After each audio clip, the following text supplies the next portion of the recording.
Ready to make a real impact every day? Join the Active Day Home Care team and help clients maintain their independence in the comfort of their own homes. Make a difference in someone's life as you provide essential daily assistance and protect their health and happiness. Earn up to $20 an hour and enjoy additional perks like optional daily pay, 401k, paid time off, ongoing educational training, and more. Join a team that values care, compassion, and your professional growth. Visit activeday.com to apply. Stop right there. Yeah, you. If you like all things entertainment, current events, or Hollywood, then look no further. Creator to Creators, hosted by director Meosha of Horror Noir, interviews filmmakers and creatives from around the world. Join in on the fun, guest celebrities, and informative information to have as a creator. Hit subscribe and stay connected to Creator to Creators. Hi, everyone. Welcome to another episode of Creators to Creators today. Today, we have a special guest. Kiya Cole. Welcome, welcome. Thank you for having me. I mean, of course. I mean, I thank you for coming on and sharing your light with us today. I love just, really starting from the beginning, just really quick, a little bit about like your childhood, and then, and how did you get into the things that you're doing now? Oh wow, my childhood. Okay, so I live in California now. I'm in LA, but Okay. I'm originally from New York. So I grew up in New York City. So I mean, childhood was pretty good. Grew up in a pretty much like a blue collar, pretty good childhood. I'm one of four kids Nice. that are in the house. I'm the second oldest. And like my childhood was, I grew up on Staten Island, New York, and it was just a whole bunch of us. I lived in this high rise, like a Nice. 4 apartment. There were 2 big high rises. So both of those buildings had so many kids. So it was just a bunch of us from boys and girls, like playing outside, tomboy stuff. Back then you couldn't keep us in the house. Right.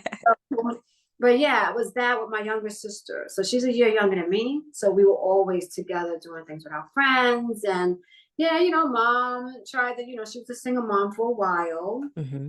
And tried to incorporate like the arts into our lives. My Yeah. mother grew up very poor. She's one of 11.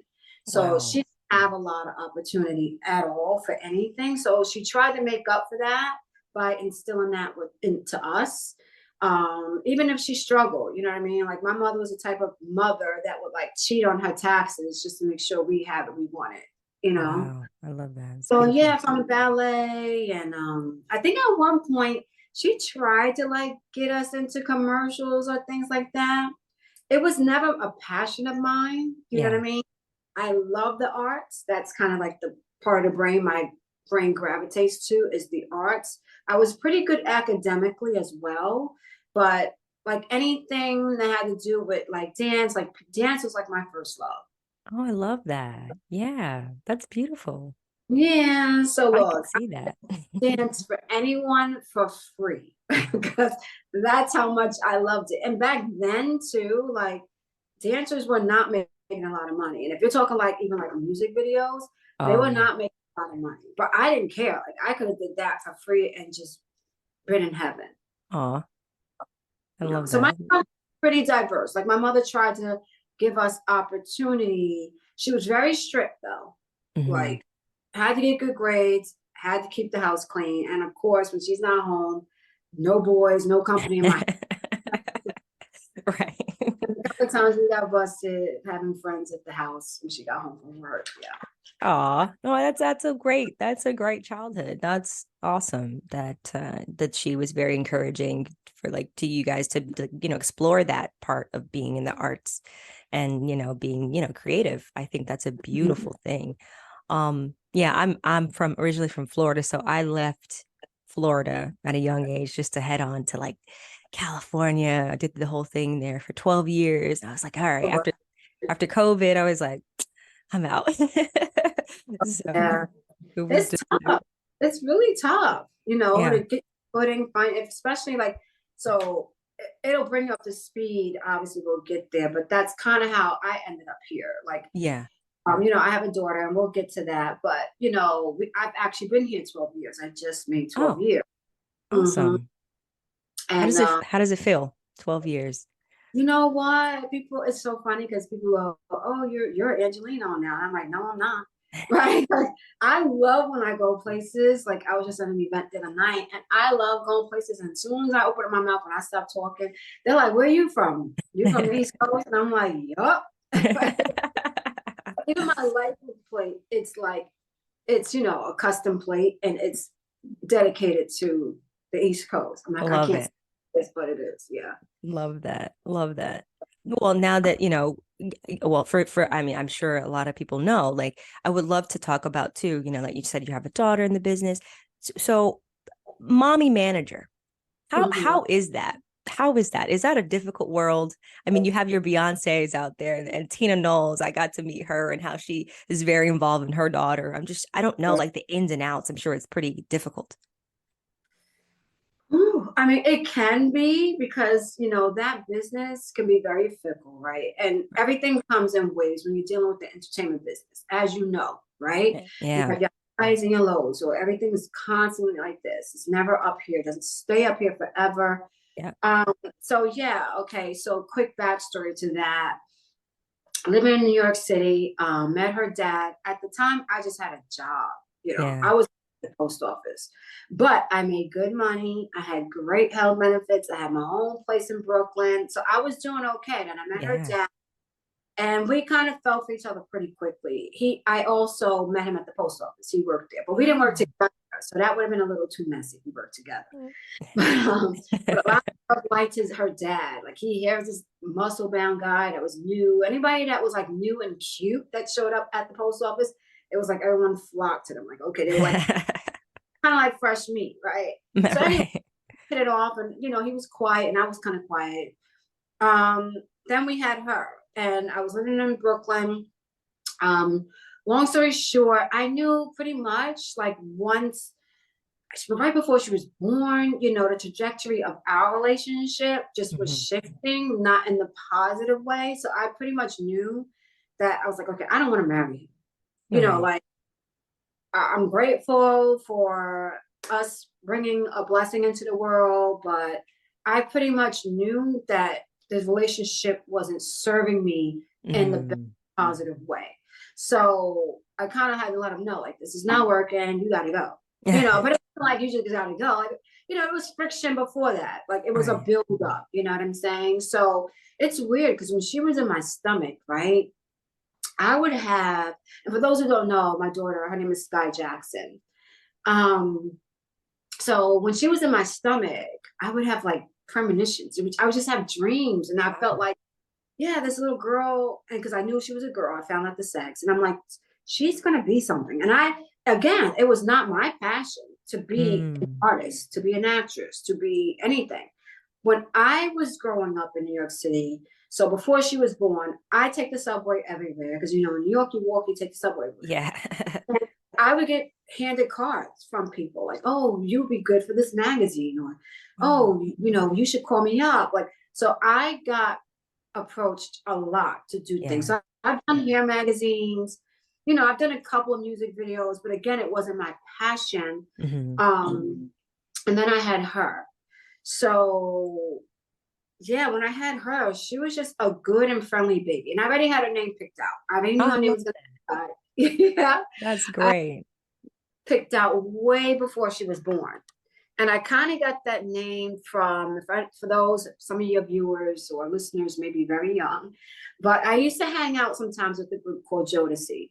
Oh yeah. Oh Yeah. yeah. So Devontae, I remember him telling me that he had a daughter and he named her Sky Blue. Oh. So, and this was back in the late 90s when he told me this. So I always fell in love with the name Sky, but I knew I wanted to spell it differently. So I spelled it Skai. I love So that. her name was picked out. Thank you. Yes, I had her. Flash forward now, I'm not happy at the post office. I'm actually depressed at the post office because I just felt like I didn't belong there.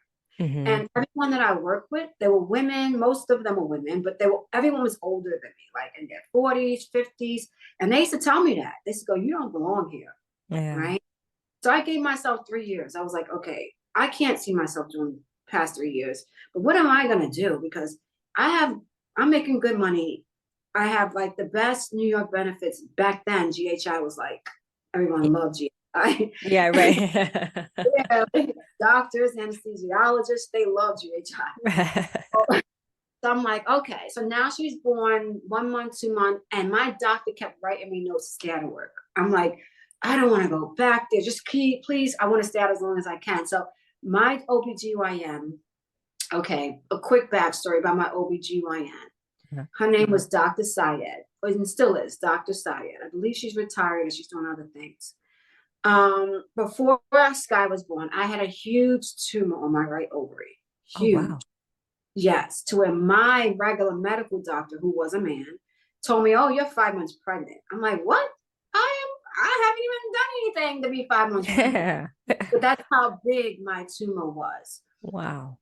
So I go see this one doctor, another man that my doctor referred me to. He was a GYN. Big mistake. He had no bedside manner. He examines me and he's like, "Okay, we need to put you in emergency surgery right away because you may have cancer." Da da da da da. Okay. Oh my God. So yeah, at the time I probably was 24 years old. I'm sitting there crying and I'm just like, okay, I had no one there with me at this doctor's appointment. And I'm like, now I'm just concerned about how I'm going to get cut. I'm like, okay, like, Yeah. a bikini cut. He goes, "What are you worried about? How I'm going to cut you?" "No, I'm going to cut you straight up and down." Oh my God. That's Just scary. Right. So anyway, he's like, okay, so my mom and my aunt at the time had this OBGYN that was like, she's like, "Kiya, you need to go see her. Have a second opinion. She's one of the best in the state." So I'm like, okay. But it was like she had a 3-month waiting list. Whoa. So yeah. So I call, my aunt also calls, and she gets me in within 2 days. Wow. I go see her, Dr. Syed. She does her examination. Right away, she knew I had to have emergency surgery. She's like, "I need to put you in surgery tonight." Like the day she was like, "Because whatever's going on with that huge cyst is cutting off your blood supply." Oh my gosh. So if it wasn't for her, because the first doctor, the man, also told me on that visit, he was going to give me a full hysterectomy. What? Yes. Cut you up and down and got to give you a hysterectomy to save whatever's going on. Holy crap. This doctor, she's like, "Look, we don't know what's going to happen once I look inside and, I'll determine and all that." So she ended up saving everything. Thank She God. removed the cyst. No ovaries were removed. She was taking pictures of the inside every step of the way. My mom and my aunt were both in the waiting room, and she's coming out every so often to show them what's going on. And I think she had me in surgery 3 or 4 hours. Wow. 3, 4 in the morning. She put me in surgery at 11 o'clock at night, that night. And yeah, she saved everything. So her last name, Dr. Syed, is actually Sky's middle name, because if it wasn't for her, she wouldn't even be here. I wouldn't have had it, Wow, that's a blessing. That's Yeah. beautiful. Wow. Yeah. So back to now, Sky's a cute baby. She's a friendly baby. I'm depressed at this post office, but I can't go anywhere. I have no backup plan.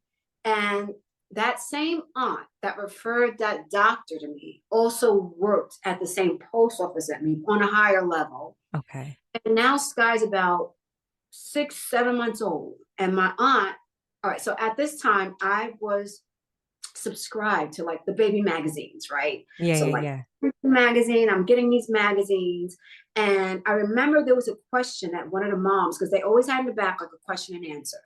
And one of the moms had asked, "Hey, I'm thinking about getting my toddler into like modeling. Can you please put a list of agencies, or where should I go?" Yeah. So I remember they answered back and they said, "The list will be in the next issue." Okay. Okay. So now my aunt says to me, "I don't know. I just have a feeling about Sky. She's such a good baby and she's friendly. And you never know. I see kids all the time, and you never know. One day she may end up taking care of you. I just feel like you should send her pictures into one of these agencies." So my aunt said, right? Coincidentally, now I get the next issue. So now that next issue has like a list of 10 modeling agencies that take babies in New York City. Nice. So what do? I reach out to 2 of them. I remember one of them was Wilhelmina Models, and the other one at the time was Generations. It's one called Generations. And I just took Sky to like JCPenney or something. All right. The little pictures taken at JCPenney. And I remember, I think she took those pictures at 8 months old. Oh. And yeah, she was such a cute little thing. So I sent her pictures off to both of those agencies the same day. 2 weeks later, they both called me the same day, 2 weeks later. Both Holy crap. That's crazy. So Wilhelmina calls me first. So I've already made the appointment with them. Then Generations calls me like 2 hours later. And I'm like, oh, thank you, but I already made an appointment with Wilhelmina. Like, okay, if you know, we'll leave the door open. So now Sky's 9 months old. She just turned 9 months, and I take her to the meeting with Wilhelmina, and they fell in love with her right away. Oh, She starts working 2 days later. that's awesome. And I had to quit my job. They told me, it was like, look, if you're going to do this with her, I don't know if you have anyone else that can take her, but if you don't, this can become a full-time job. And That's I had awesome. no one else that could take her. Wow. So shortly after, I just, I prayed about it and I just resigned. That's that I love that you said you prayed about it and you just went for it. I feel like that's the thing. It's like stepping out on faith, and you already knew, first of all, that was like everything from the this how everything came about. It's just like it had, that's what was meant to happen. Like that's exactly what it is. It's like, okay, God, cool. You step out on faith, because like you said, you had a secure job at the post office, but then it's like, it's crazy how it all works out. That's awesome. Her dad was already gone. Like it wasn't working out, and I'm like, you're gonna have to go. And I wasn't gonna. I knew he had like options. He had his moms, he had his sisters, but he needed to figure it out. Yeah.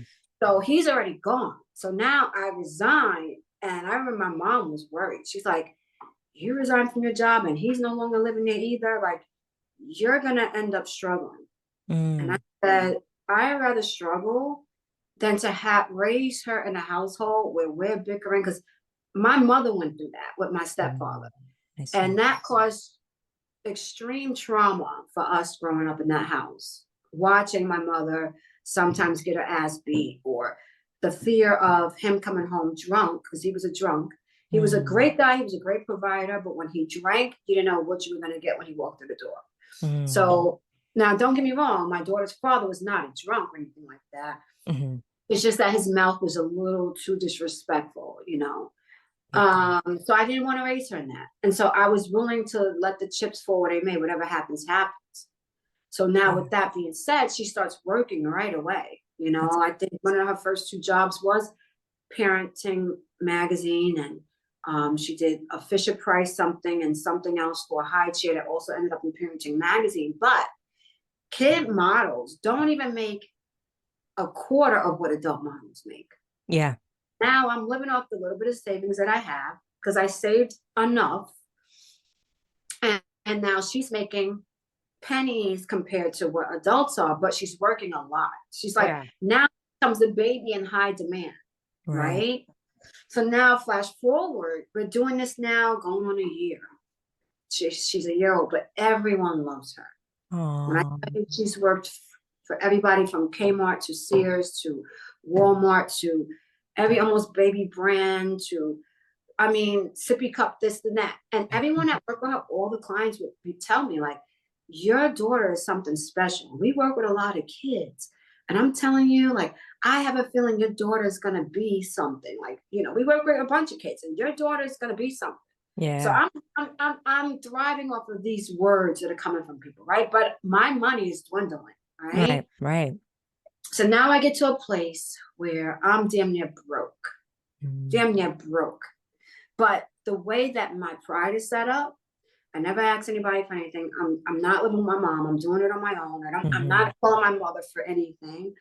Her dad, he's gone, and because he's resenting that we're no longer together, he's not even calling, like checking up on her. So now she's 10 months, 11 months. Like, a little over 1 year old. I think 9 months had gone by, almost 10. Well, her father did not reach out to me or her at all. Yikes. Yeah, yikes. So now, right, she hits the age of 2 and she's still working. I got to the point where I had to do what I had to do. So now I get WIC, I get food stamps because my money's pretty much gone. I'm scraping whatever I can to get by just to pay my rent. And I can give you 2 quick examples, or if I never believed in a higher power or God or whatever, how people want to call them, how I believed in God. And okay, so I'll give you an example.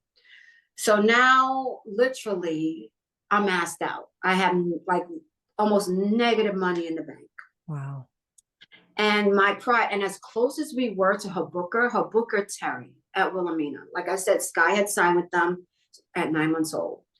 And at this point, we had been with Wilhelmina for 2 years, and her booker would call. And back then I took everything in I had an appointment book, Yeah. So this one particular time, her booker calls Terry and she's like, oh, I got good news. Like, get your pen and paper ready. Like, Sky doesn't have 1, but she has 3 go-sees tomorrow. So for those who don't know, go-sees are in the modeling world the same as an audition for the acting world.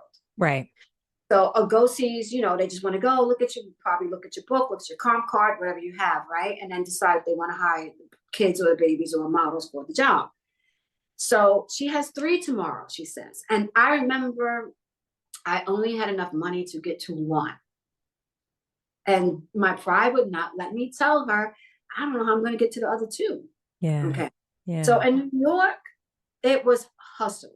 I was pushing her in that stroller, rain, sleet, or snow. Wow. So putting the plastic over the stroller, getting her from point A to point B. Sometimes if I had to get off the train at 7th Avenue, which most trains between 7th, 8th, 6th Avenue, and we had a go-see over at the West Side Highway. And for those who don't know about New York City, that's avenues, right? So you're walking from 6th Avenue all the way to 11th.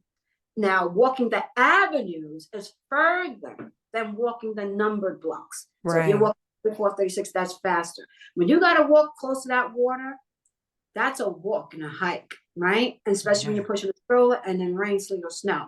So, okay, so now she's like, I'm taking down the information. 3 go-sees. I'm like, shit. So now my mind, excuse my language. You're good. You're fine. Okay. Now my mind, I'm like mapping out my route. Okay, I can get to this point, but like, how am I going to walk here and then walk to the next one? Yeah. There were times I would get to the subway and I would tell the token booth clerk and lie to them and say, I lost my wallet. Like, or someone stole my wallet because I didn't have time to get on the train. Yeah, you got to do what you got to do. I had to do what I had to do. I'm looking at my couch cushions for change. Okay, so now I don't have enough money. So we're on the subway as I get this information. So now where we used to live in Brooklyn, once the train got out the tunnel, we're outside riding the tracks outside. So now that's when my phone rings and I'm taking out information because we have service. And I'm just thinking to myself, God, like, make a way. Yeah. I'll get her there, but I'm figuring out this map in my head. Okay. So now I get off, it's our stop, right? I'm getting up to get off the subway. And I don't know if you ever ridden the subway in New York, but people sending handing you flyers all the time. Like, here, take this. And half the time you go, no, thank you, right? So I'm getting up and I'm pushing her to go because the door's open. And there was this beautiful black older woman, really brown skinned woman, who just goes, she's tapping me like this, like here. And I'm like, oh, okay. And she's like, here. And she had her hand closed and I'm figuring she's handing me a card. And she's like, here, take this for you and your daughter. I'm like, okay, lady. She was pushy. So I get off the subway and the door's closed behind me. And I open my hand and the lady gives me a $20 bill. Oh, wow. And I'm getting teary-eyed just thinking about it. Beautiful. Because there was no reason for that lady to give me any money. Let me tell you something. My mother was not the best on showing affection and love, but the way my mother showed affection and love, because like I said, she grew up poor, she would buy us things all the time. Mm-hmm. So my mother sometimes every 2 weeks would come home for something new for us to wear whatever, from Conway or wherever it was. Me and my sister, a year younger, we never shared a stitch of clothing, not a shoe, not a nothing, not a earring, not a nothing. The only thing we shared was a bedroom.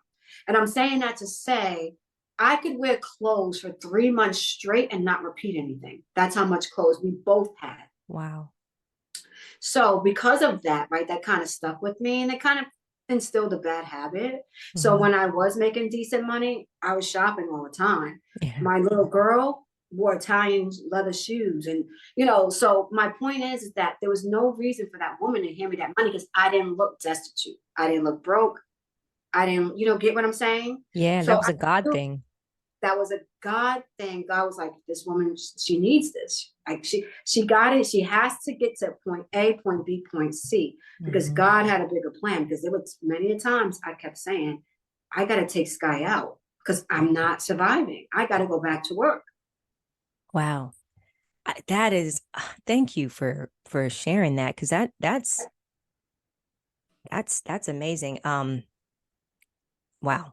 I'm trying not to get emotional because I feel you. Like it's this business is tough. It's tough business. But the fact that that God, you know, it's always, it's never when we want it, but it's always God comes right on time. Like I don't know how to explain it, but it always makes a way. Like, Girl, when I tell you something, that was the first time. Quickly, the second time, it was the same scenario. yeah. I went to visit my mom on Staten Island, and my rent was, I was almost at the end of I knew I was going to have to leave my apartment in Brooklyn. I was not making it. And I'm getting off the ferry with Sky. And on the ferry, I get the same, almost identical phone call from her booker again. And she still knows that I'm not struggling. She doesn't know anything.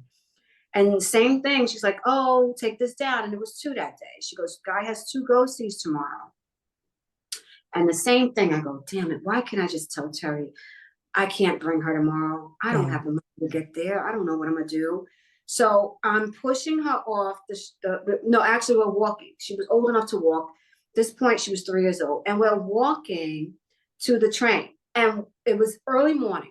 So you had people that were, it was rush hour. Remember, it was rush hour. Yeah. And there were people going to work.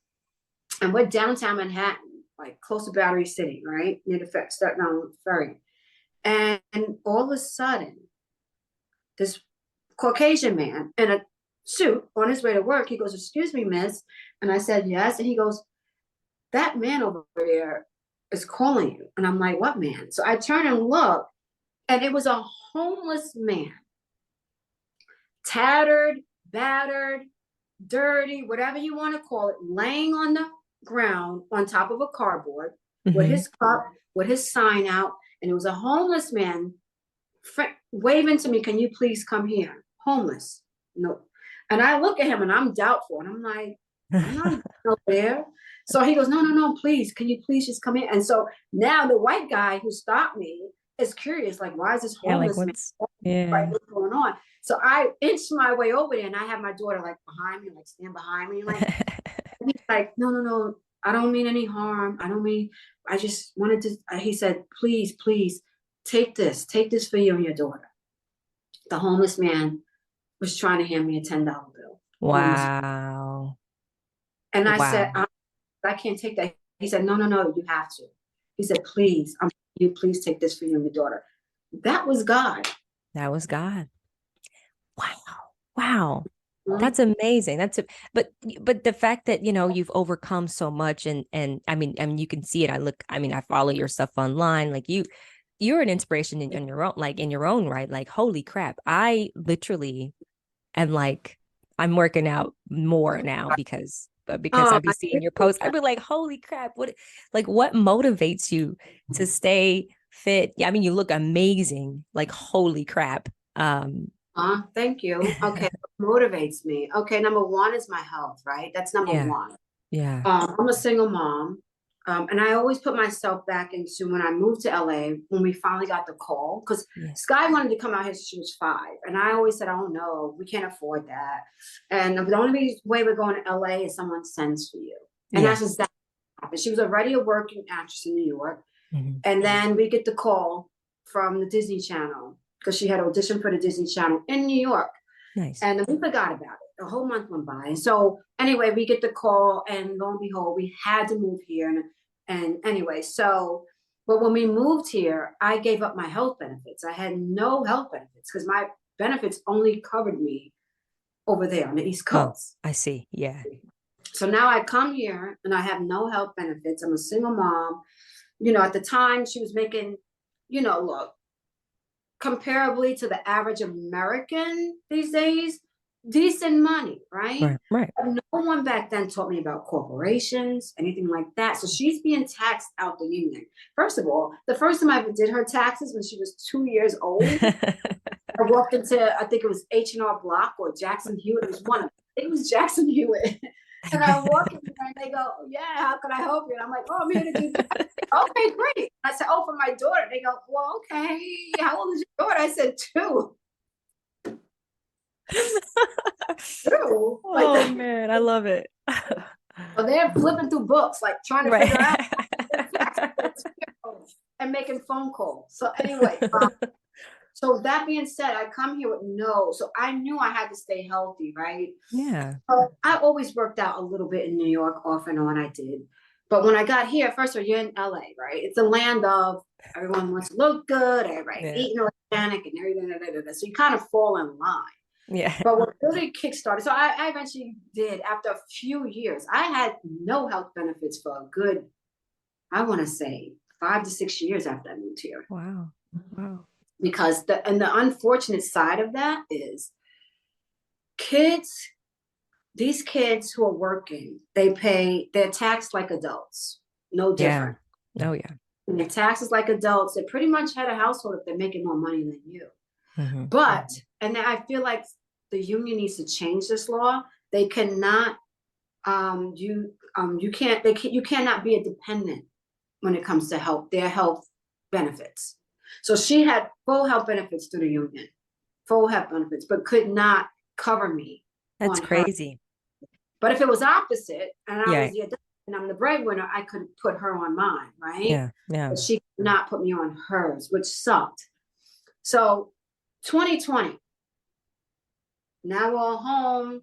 I'm working out now, but now we're home. COVID happens. We're all on lockdown. Mm-hmm. And this is what really kick-started the day-to-day nonstop working out, was the fact that, we're all at home. I feel like, damn, like I started to get anxiety. Like gym was shutting down and I'm like, shoot, like I feel like I have no control over anything right now. We don't. We're all stuck at home.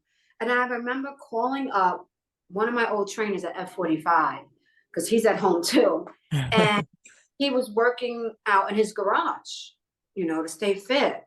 And I just called him up and I was like, dude, I'm like, I can't take this. Like, I'll pay you. Like, can I just come work out with you in your garage? Because he had all the equipment. Remember back then, you couldn't even get equipment on Amazon. It was like dumbbell was like $75. Right. So I'm like, so anyway, that's how it started. I would go to his gym in his garage, his little makeshift gym. Yeah. I'm paying him. Thank God I had the means to pay him. Mm-hmm. And I would just post. And this is before Reels. This is before Reels was a thing. Okay, nice. People were still doing slides and things. And I'm following people like Jeanette Jenkins, who was inspiring me. I'm following Marcia Arias, who's inspiring me. I'm following Jenna De Leon and a whole bunch of other women.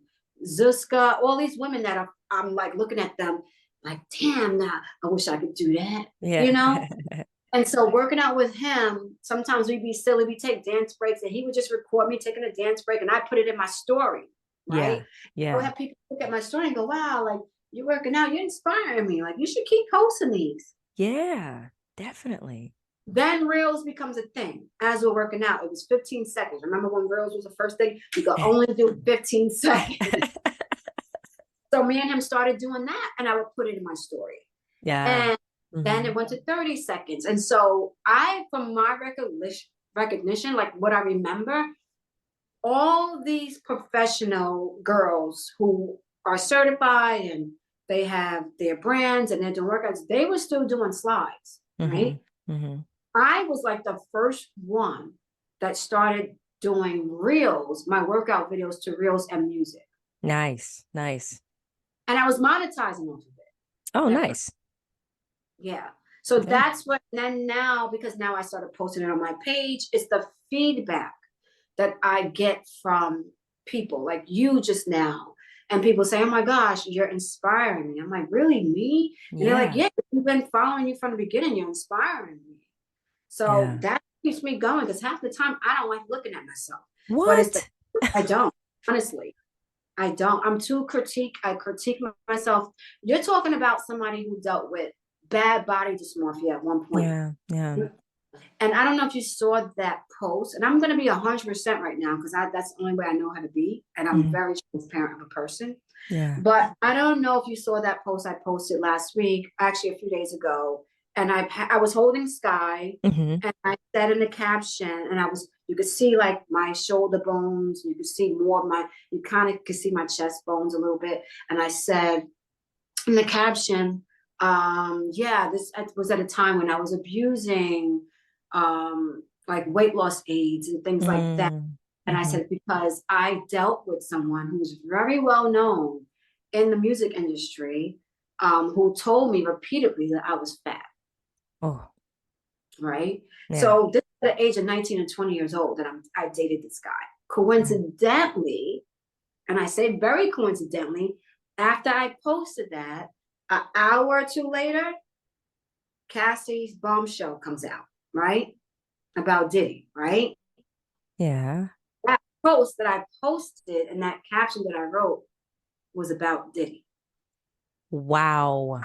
He was the one that I dated back in New York when we were young and told me, and he was the only one in my life that ever told me that I was fat. Wow. And I said, Wow. well, how ironic is that? That's crazy. Isn't that That's crazy? wow. Yeah, no, you're it because I did hear about the whole, and not to get into the P. Diddy thing, but that whole situation that came up with Cassie and all these things. It's like you just never know. You just never know. You never know, but again, that was her story to tell. I don't have that deep of a story. I mean, there's always stories, but nothing like that deep. You get what I'm saying? Like he Yeah. was very demanding, very, yeah, forceful. But me, look, back then, look, I had attitude, honey. So it wasn't like I let any man talk to me any old kind of way. Yeah. So I was quick to come back at you. So yeah, that we didn't last that long because I was, I had too much mouth for that.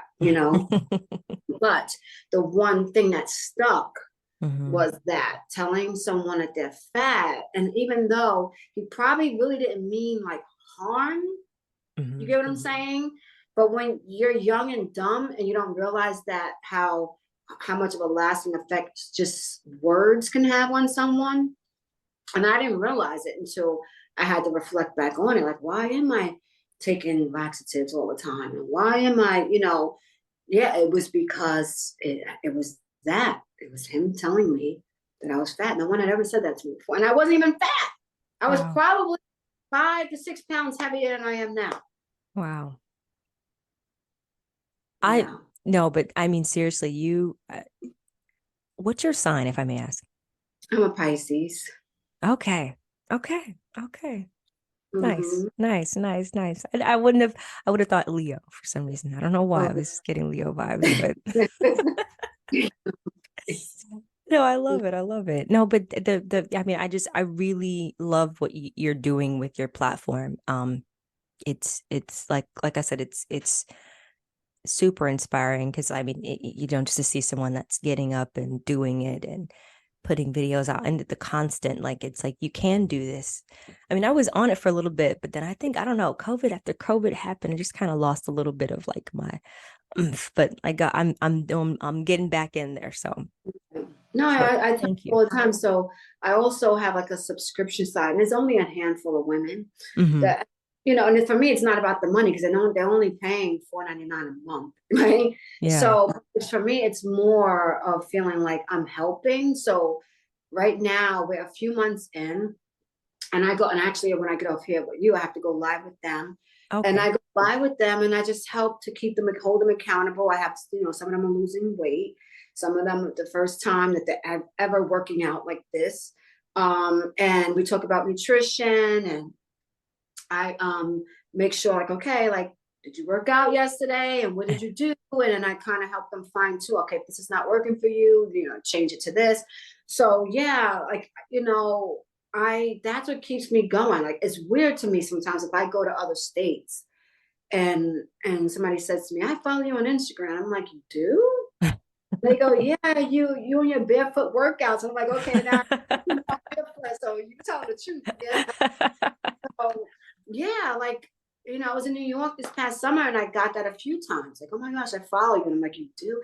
Or I get, aren't you Sky Jackson's mother? I get that a lot.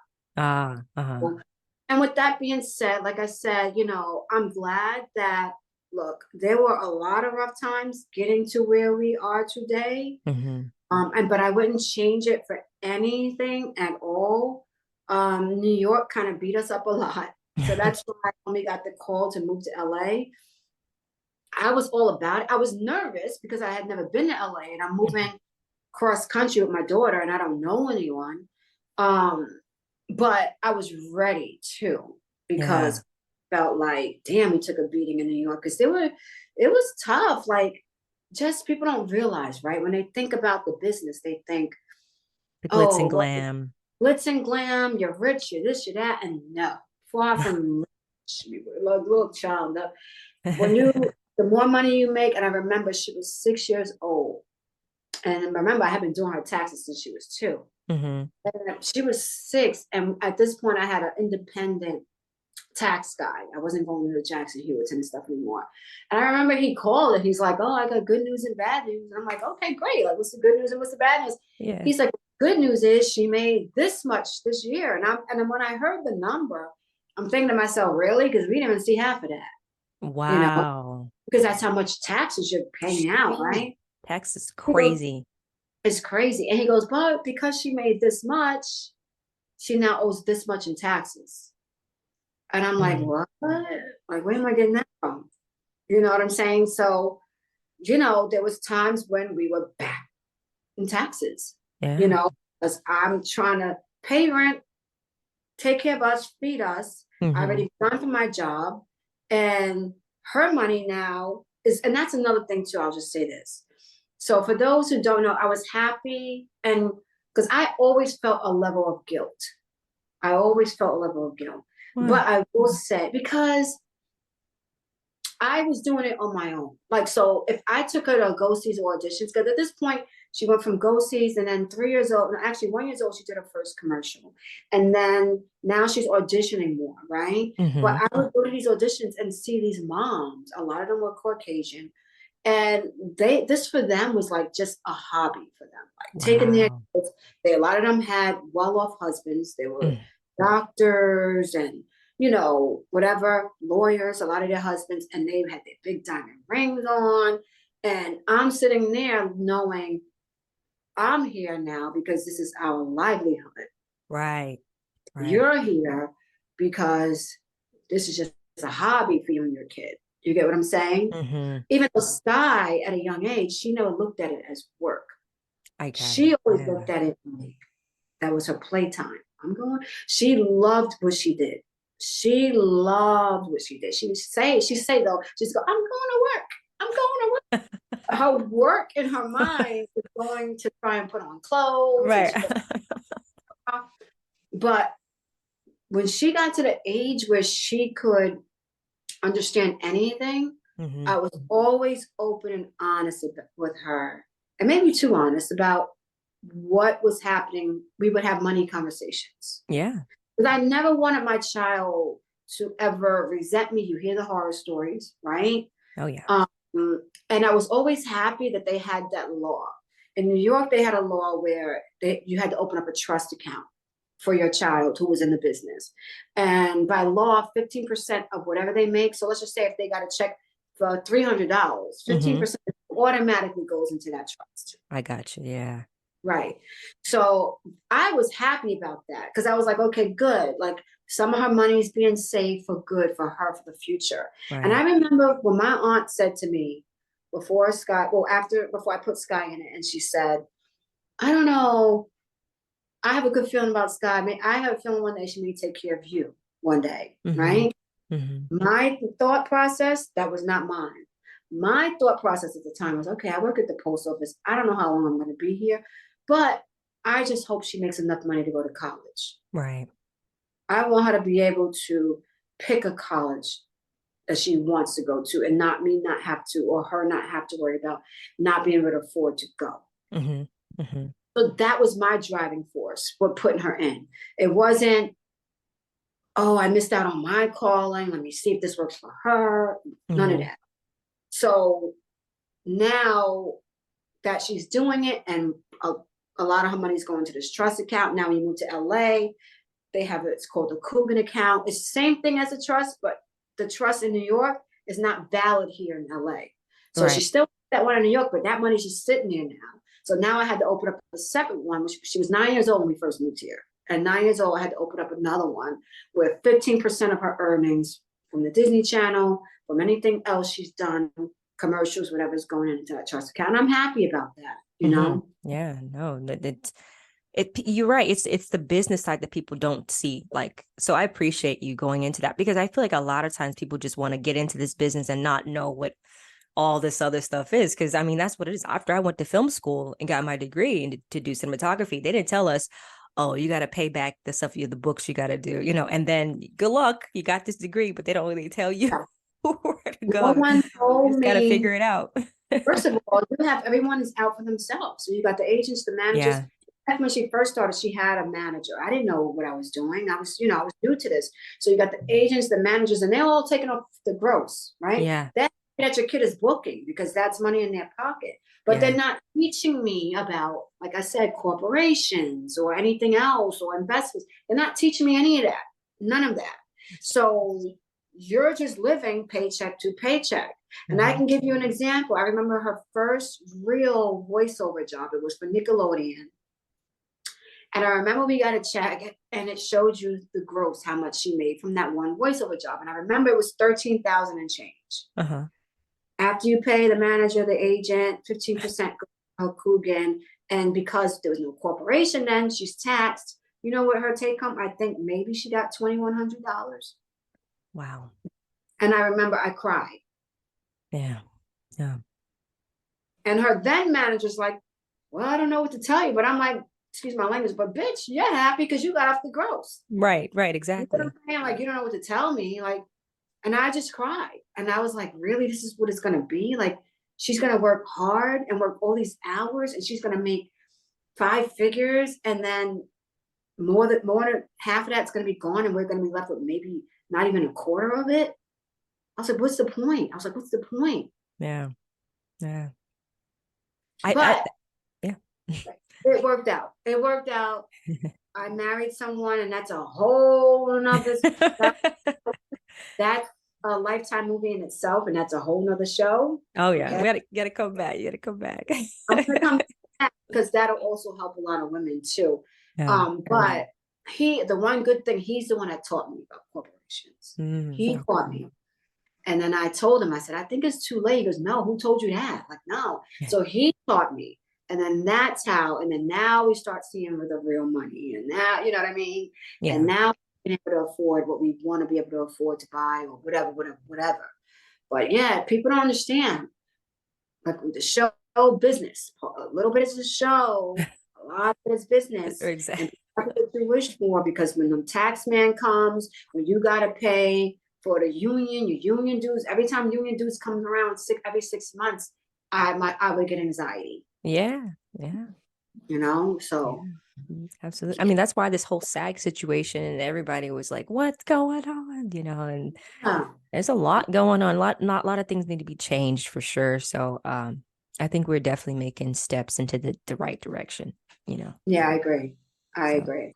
Yeah. And thank God that a lot of people too, that, she has a great team that gets on her ass. I still in her ass as her mother. Look, I was just on the phone with her an hour before this and was in her ass on the phone about stuff but she's smart, because you can't think that you're just going to be an actress and think you're going to be rich. It's not going to happen. Yeah.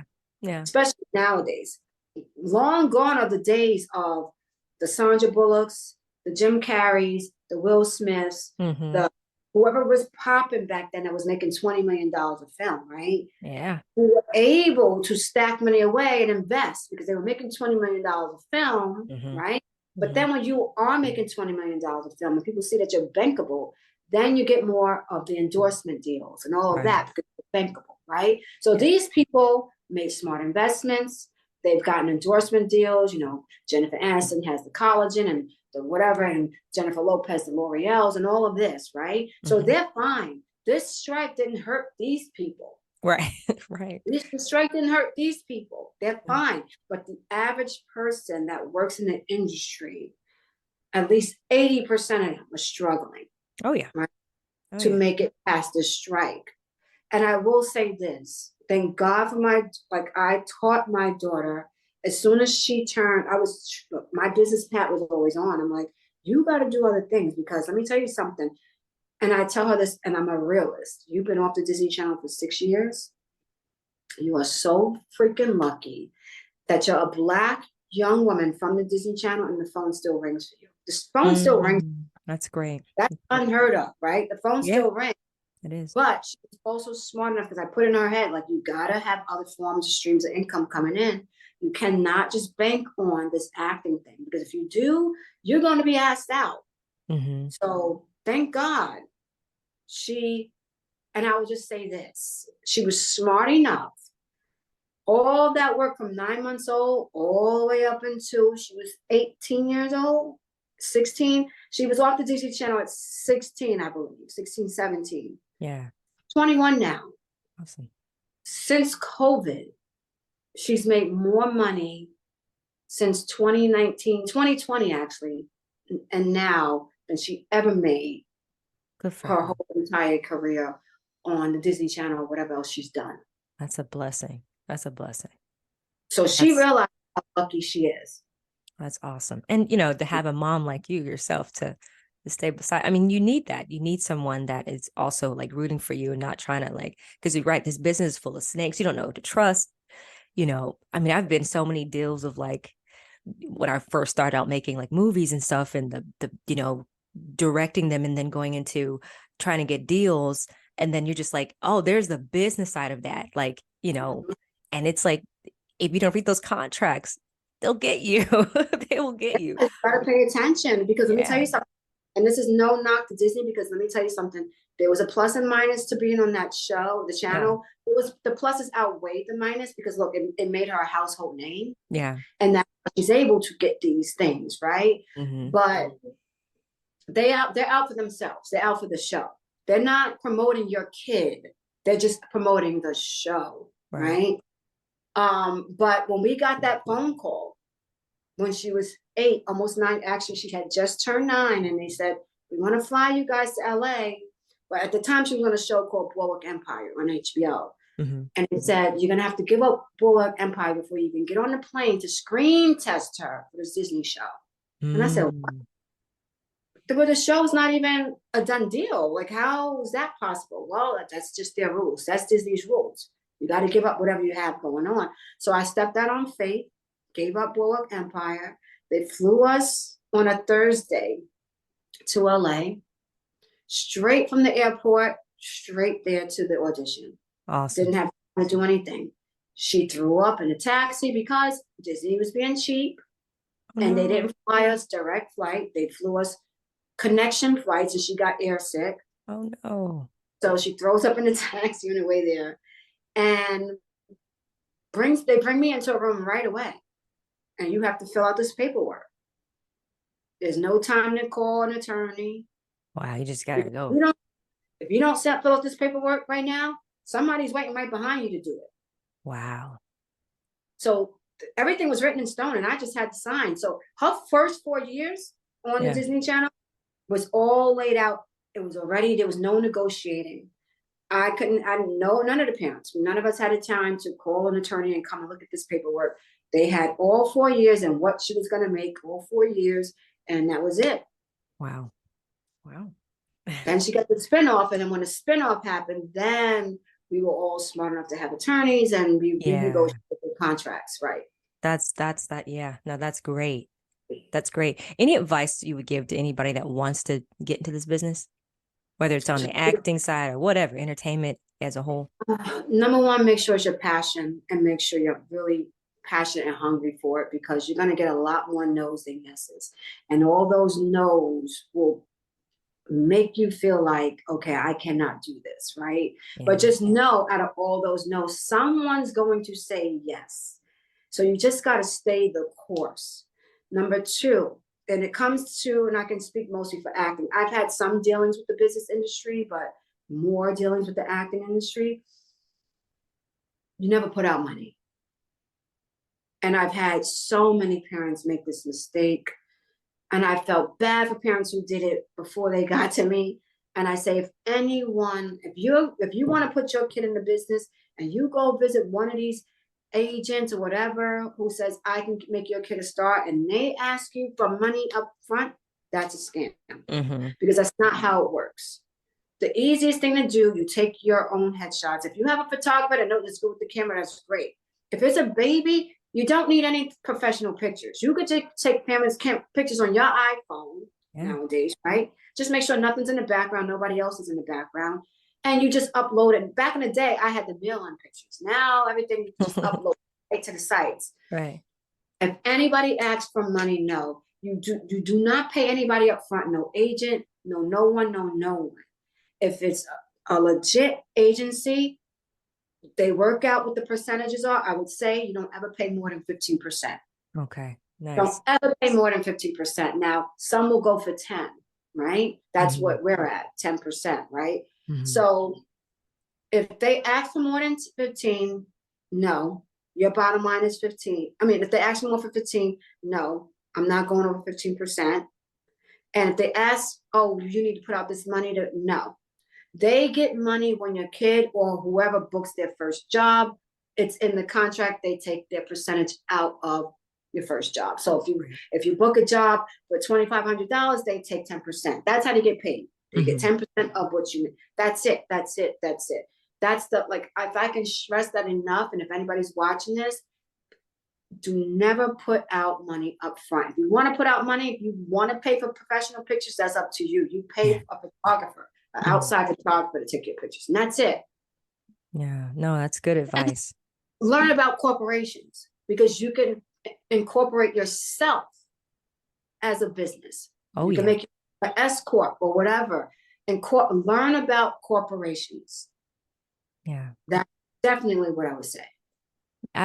It's literally where it's at. I'm actually writing an ebook right now about, how to make passive income on multiple platforms, not just, because we're in a digital world now. AI is here. We have to move with the times, and how to figure out how to like monetize on each. I mean, there's so much money out there now online. So yeah, it's a thing. It's definitely a thing. It's a thing. And now look, like you said, like everything is social media, right? Yeah. Like now, like you don't even need a resume anymore. There's nobody's typing up resumes anymore. It's crazy. Anybody want to know about you? They go to your Instagram. Exactly. They go to your TikTok. Yeah. Right? Yeah. And nowadays people are getting hired strictly off of the numbers. You don't have to have talent anymore. And that's sad to me. It is. It's all about numbers. What this person's going to bring in this many viewers to our movie. So, okay, they've been on TikTok for a year, but oh my gosh, they have 30 million followers. Right. Hire them. Let's hire the movie. Yeah. It's crazy. It's crazy out there. Yeah. It's yeah. I was just talking to an artist earlier on the podcast. And I was just saying how saturated even the music world is. I mean, there's new artists every day. There's a hit song every day. TikTok, can make you a star overnight, so it's like just knowing how to move with the times, and like you said, being a corporation. I really am like knowing the business side of that, because it is a business at the end of the day. So yeah, thank you so much. As a business, you are a business. Yeah. And you treat yourself accordingly as a business. Exactly. So I tell people all the time, if it's just, and they go, oh, how can I incorporate myself? You can. Just find out about it. Do your research. You can. You're a business. And that'll help you with taxes and everything else. You can write off so many things. You know what I mean? God, yeah. You're paying for gas. You're going out to eat. You can write all that shit off. You're buying clothes. You can write all that shit off. That's true. That's absolutely true. Oh, thank you so much for coming on. This No, was such a pleasure. This was such a pleasure. I got so many like nuggets and things that I'm like, oh, put a pin on that and just keep that in my back of my arsenal. I appreciate your time and just your words of wisdom. Thank you so much. I appreciate you. Yeah, I'm glad this worked out. I'm glad I was Me too. finally able to make it happen. I But no, know. this was, and I appreciate you 100%. Like I'm all about empowering us too, and wanting to see us do well. Yeah. So I know we have a mutual friend. As soon as your mutual friend or our mutual friend mentioned, then I was like, absolutely. Like I Oh, want to do this with her. thank you. You know. Thank you. Oh, where can people find you on social media and follow you and everything you got going So it's Kiya, Kiya, Cole, on? Cole. And everybody, people that don't know me, because it's my mom's fault the way she spelled it. Everybody calls me Kiya. They go, Kiya, and I'm like, no, it's Kiya. Iyacole, Kiya Cole on Instagram.